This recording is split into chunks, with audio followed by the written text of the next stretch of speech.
Okay, when you think of Clive Barker, you tend to think of one film franchise.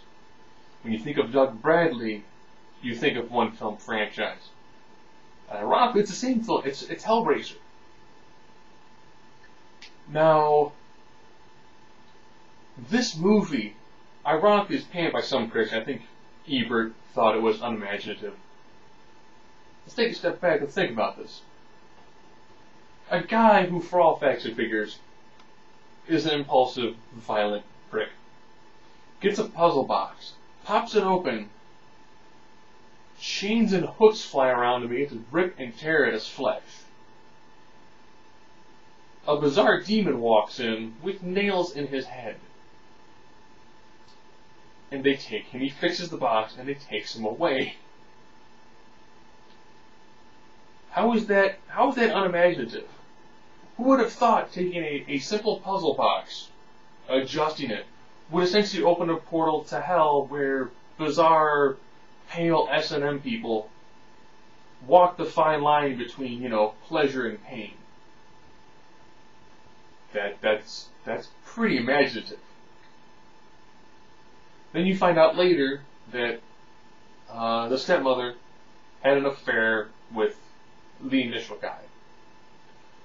They end up moving into the house, which would be weird. Like, oh, he must be off somewhere. He's probably off having one of his crazy, violent, adventures. We'll be okay. We'll stay here. All right.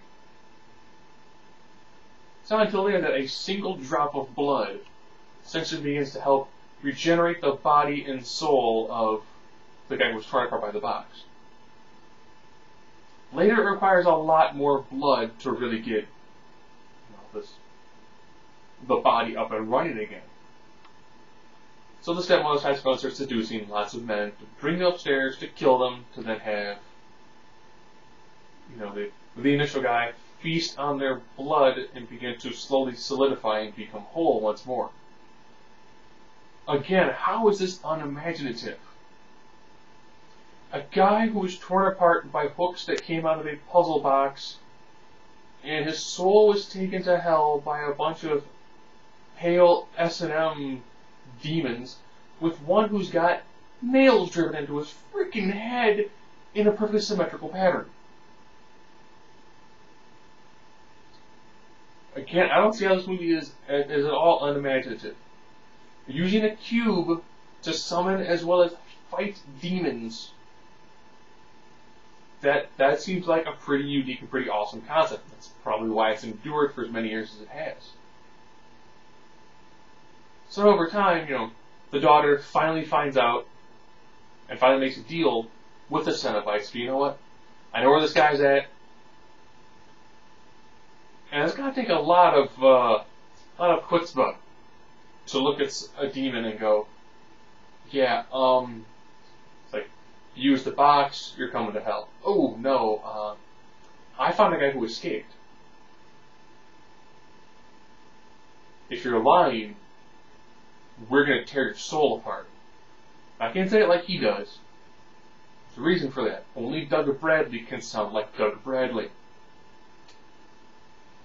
Again, how is this unimaginative? I mean, making a deal with a demon for the soul that got away.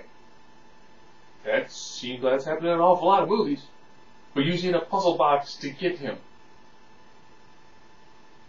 And then when she finally gets home, and it's like, oh, no, the guy you're trying to get, that's his body. Oh, okay. So, no, it's not him at all. Actually, the guy I had an affair with, me and him killed your dad, yeah, and then we skinned him. What? We skinned him, and the guy that you saw walking around the hallway, who had some marks on him, that's actually the dude I had an affair with wearing your dad like a skin suit. Again, how is it unimaginative? This movie is a masterpiece. I mean, this is what made Doug Bradley famous. This is what really, really put Clive Barker on the map. This is an amazing, it's got really good visuals. Is the acting kind of hit and miss sometimes? Yes. But looking at what they did with the amount of technology they had back then, and it works. And it's a great movie, and it is easily I use the term modern classic because it doesn't actually fall in like the 70s and 60s sort of time frame of actual, quote unquote dubbed classic. So it falls more into modern classic time frame. And it is an amazing movie. And it created almost like a mini media empire. When you look at the big names when it comes to horror movies, essentially you have Freddy, then Jason, then Mike Myers. Well, you can go from there. You could maybe kind of say Leatherface because he's done more things recently. What more sense to do? Pinhead? Isn't that a much more iconic sort of character? I mean, look at other franchises. It's hard to pick like 5 big names. It's hard to just only have like 5 or 6 really well-known characters. And Pinhead is one of them. And you know what? That's not even his name. He was called Pinhead. Originally, he was lead Cenobite. He didn't have a name. So the Pinhead character, that name was created by the fan base. It's not even said in the movie. That is a true cult classic right there. When certain characters who don't have names, the fans constructed names for them. I don't think he still has a name to this point. That's Hellraiser. It's an awesome movie. It's violent. It works. I mean, that's it. It is probably one of the best horror movies that led to a really pretty solid franchise that still works. It still carries its own weight, and it's an amazing franchise. And I think it all came from a little box. Just a little 3x3 cube.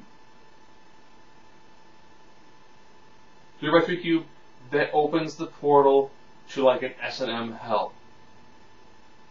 That's controlled by Cenobites who look like pale goth kids. If goth kids really had the stones to take it as far as they legally could.